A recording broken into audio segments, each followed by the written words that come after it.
Hello everyone, welcome to the series of video tutorials on the course Calculus and Numerical Methods. This course is designed for the first year BSc Mathematics students of semester 1. Okay, so this course Calculus and Numerical Methods is a combination of two courses. One is the Calculus in one variable and the second part is Numerical Methods. So I'm beginning with the calculus in one variable with this video. All right. So this is chapter 1, the real number system, and this is part 1 of the chapter 1. The title of this video is Algebra of the real number system. Outline of this video: introduction, additive properties of real numbers, multiplicative properties of real numbers, and law of trichotomy. So let's begin. The first kind of numbers that came into existence were the natural numbers. Okay, so let me plot the natural numbers on the number line. Supposing I have this number line with me, and let me plot the natural numbers. So the natural numbers are the numbers 1, 2, 3, 4, and so on. Okay, so all these numbers 1, 2, 3, 4, 5, and so on are your natural numbers. So the notation for the set of natural numbers is script n. Okay, and it is the set of the numbers 1, 2, 3, 4, and so on. So these are called natural numbers. Okay, so the next number to be introduced after the natural numbers was the number 0. Okay, so what happened is, supposing I give you 5 apples and I take back all the 5 apples after some time. Okay, so you are left with nothing. So we need some notation to denote that nothing. Okay, so that's when the existence of 0 came into the picture, and then we had the number 0. Okay, so 0 is not a natural number. All right, some authors refer to this set n union 0, that is natural numbers along with the number 0 as whole numbers, and it is denoted by n cap. Okay, and that is the set having 0 along with the natural numbers 1, 2, 3, 4, and so on. So these are whole numbers. All right, so after 0 came the negative numbers like -1, -2, -3, -4. All right, so I have the numbers -1, -2, -3, -4, and so on. This keeps on going this way. And the whole numbers along with these negative numbers are called the set of integers, and that is denoted by script z. All right, so my set of integers is having 0, it is having 1, 2, 3, and so on, all the numbers on the right side here. Okay, and on the left side I have the negative numbers 1, -1, -2, -3, and so on. So these are integers. Okay, and these are whole numbers, and these are natural numbers. Okay, now supposing I have a chocolate with me. Okay, supposing I have a chocolate with me. Let's say I have one chocolate and I want to share it with two of my brothers equally. Okay, so I have one piece of chocolate and I want to share it with two of my brothers equally. So how would I do that? So right now what I have is 0, the positive integers, and the negative integers. Okay, so that's when the concept of fractions came into existence. So this one chocolate we are going to divide into 3 parts. Okay, and each 1/3 will be shared by 3 of us. Okay, so the rational numbers are nothing but numbers of the form p by q, where this p numerator and the denominator q are integers and the denominator q is not equal to 0. Okay, so these are called the rationals or the rational numbers, and the notation for rational numbers is script q. Okay, so these are called rational numbers. All right, so any number of the form p by q is called a rational. So let me plot one or two rationals on the number line on top here. So let me say 1 by 2. If I say p is 1 and q is 2, then that number would be half, and I can put it here. Okay. If I have minus 1 divided by 2, then I can put that number as minus half on the number line here.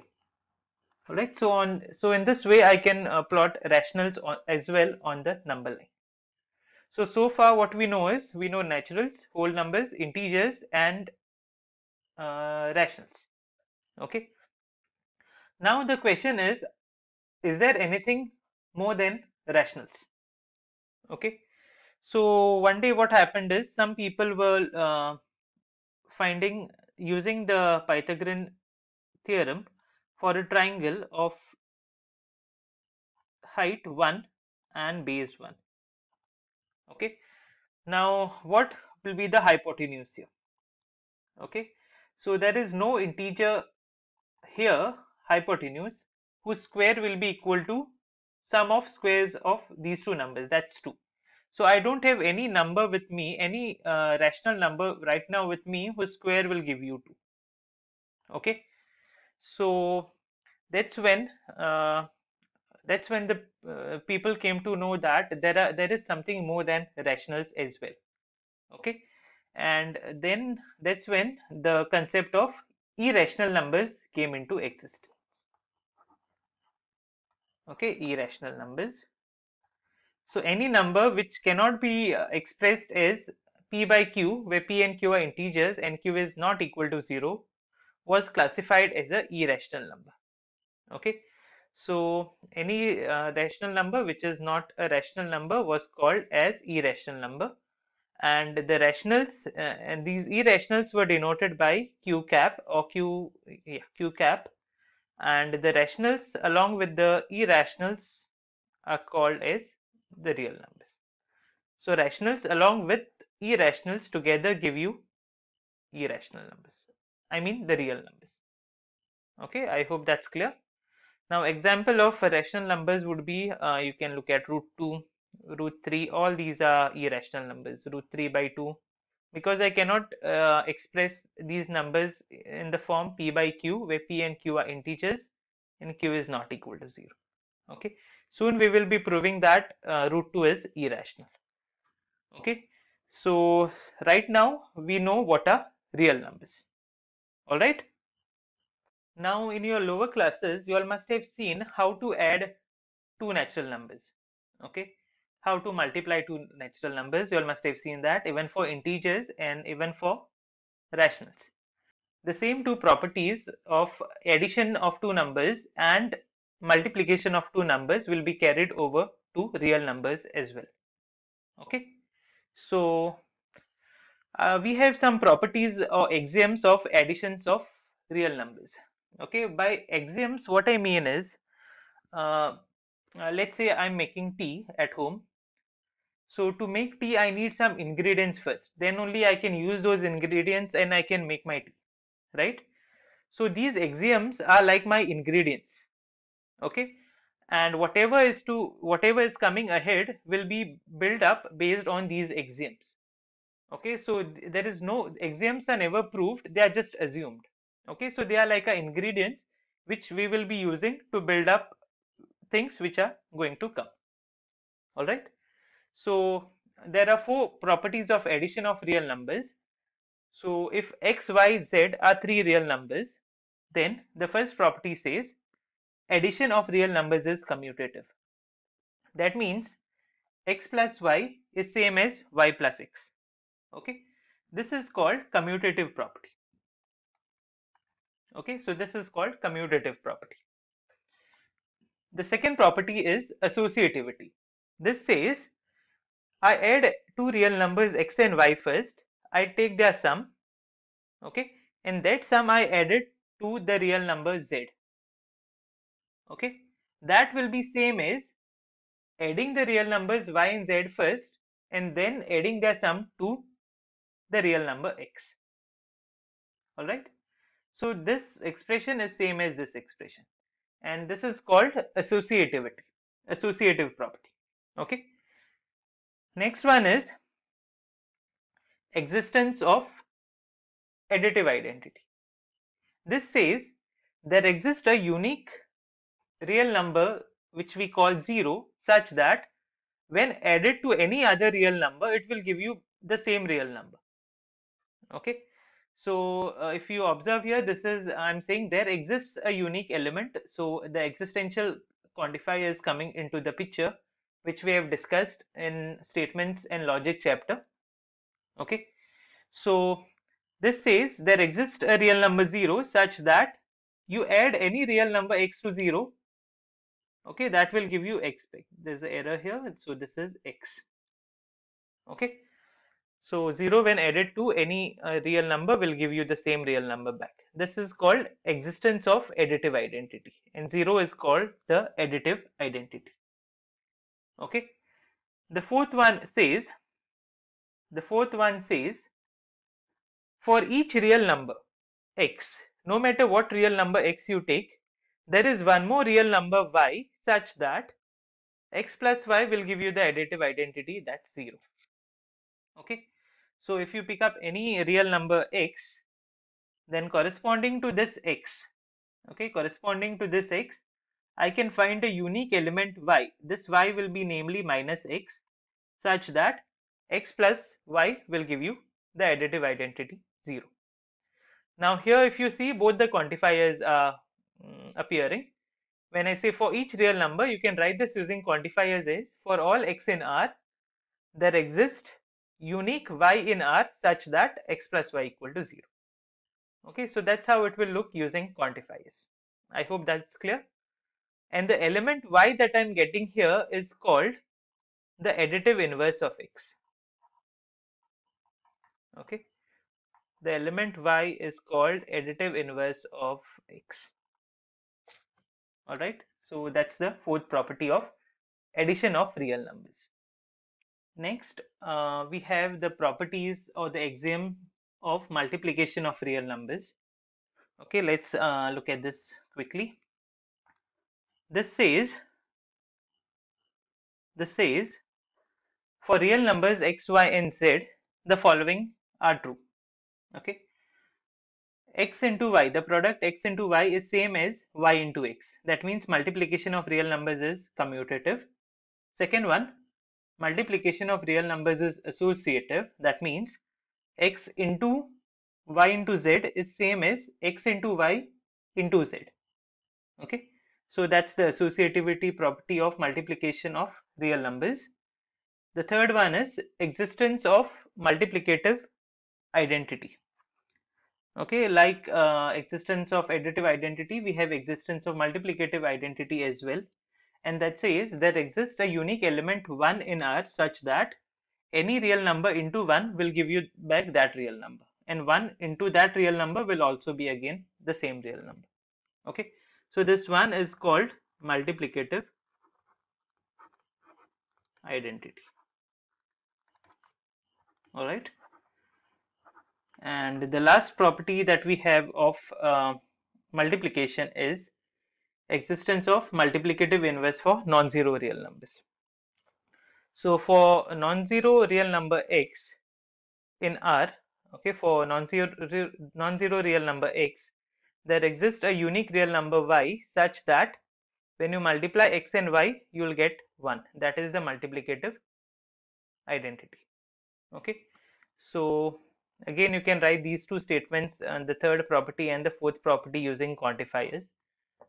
And the y that I'm talking about here is nothing but the reciprocal of x, that's 1 by x. Okay, so to each non-zero real number there is a real number 1 by x such that x into 1 by x would give you 1. So these are the axioms of addition and multiplication of real numbers. So combining both these properties, I get one more property, which is the distributive property. And that says multiplication is distributive over addition of real numbers. So for real numbers x, y, and z, x into y plus z is same as, it's like your normal opening of brackets, x into y plus x into z. Okay, so the distributive property also works for real numbers. Okay, now next we have something called as the law of trichotomy. This says if I give you any two real numbers x and y, then one and exactly one of the following will be true. Either x will be equal to y, or x will be bigger than y, or x will be less than y. Okay, so given two real numbers x and y, exactly one of these three things will happen for sure. This is called law of trichotomy. Okay, this is one of the most important laws you can say in real number system. So based on this, we are going to prove many results which you will be coming across now. Okay, so let me do a simple exercise. Supposing I have two real numbers with me, x and y. Okay, supposing I have two real numbers with me, x and y, and I'll assume that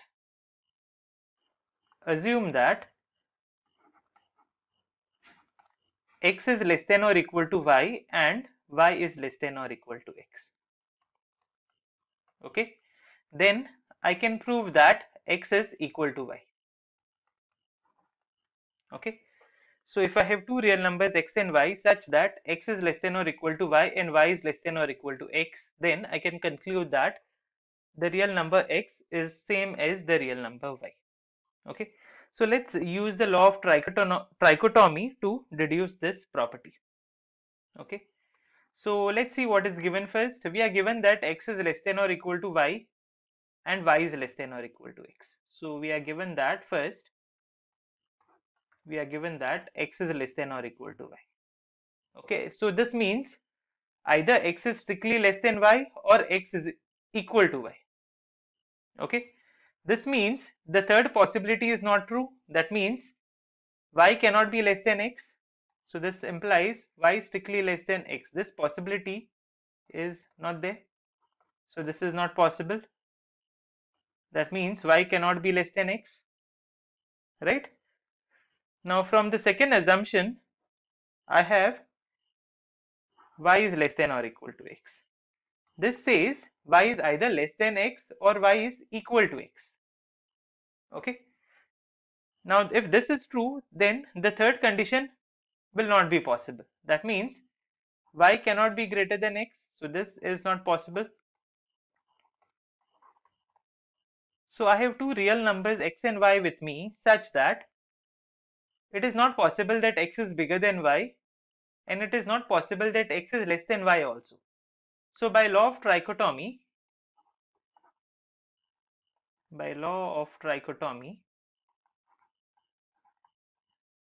I know that exactly one of these three things is going to happen. Either x is equal to y, x is bigger than y, or x is less than y. And the second and third conditions are not possible here. So that forces x and y to be same, and hence x is equal to y. Okay, so you can get this simple property using the law of trichotomy. All right, so this less than is an order relation of on R. Okay, so this x greater than y, you can also write it as x is strictly less than y. Okay, another way of writing that could be x is strictly less than y instead of greater than y, or y is strictly less than x. Okay, so I could put y is strictly less than x instead of x is greater than y. They mean the same. So this less than is we have obtained a order relation on R. Okay, so next is we'll see some properties about order relations in R. Okay, so the first property says if I have a real number x and y and z, then if x is less than y and y is less than z, okay, then the first real number x is going to be strictly less than z. Okay, so it's like I'm having three numbers. First is less than the second, second is less than the third, then the first one is less than the third one. This is called transitive property. Okay, so this is the first property that I have. The second one is if x is less than y, okay, if x is less than y and z is any real number, then I can add any real number on both the sides of this order relation. That means x plus z is going to be strictly less than y plus z. Any real number, no matter positive, negative, 0, anything, you add and you'll have x plus z is strictly less than y plus z. Okay. The third one, if x is less than y and z is a real number which is strictly greater than 0. Okay. And I multiply z on both sides. Then I have x into z will be strictly less than y into z. Okay. So if x is strictly less than y and I multiply a positive number, the inequality is preserved. Alright. Fourth one, if x is less than y, then minus x is going to be less than minus x. So it's like I'm multiplying a negative 1 on both sides and the inequality reverses. So minus y would be less than minus x. Okay. Next one, for any real number x, x square is greater than or equal to 0. That means square of any real number is bigger than or equal to 0. Next one, if x is greater than 0 and y is less than 0, that means if x is positive and y is negative, then the product is going to be negative. Okay. And the last one, if I have real numbers x and y such that 0 is less than x and x is less than y, then we have a relation with their reciprocals. 0 is going to be strictly less than 1 by y and that is going to be strictly less than 1 by x. Okay, so these are seven properties of the order relations in R. Okay, so we'll be assuming these properties and we will be building up more properties on R. Okay, now look at this. I have this exercise, okay, that says for real numbers x and y, if x is strictly less than y, okay, if x is strictly less than y, then show that x is strictly less than x plus y by 2 and that is strictly less than y. Okay, this x plus y by 2 is called the average of x and y, okay, or midpoint you can say of x and y. All right, so we need to prove this.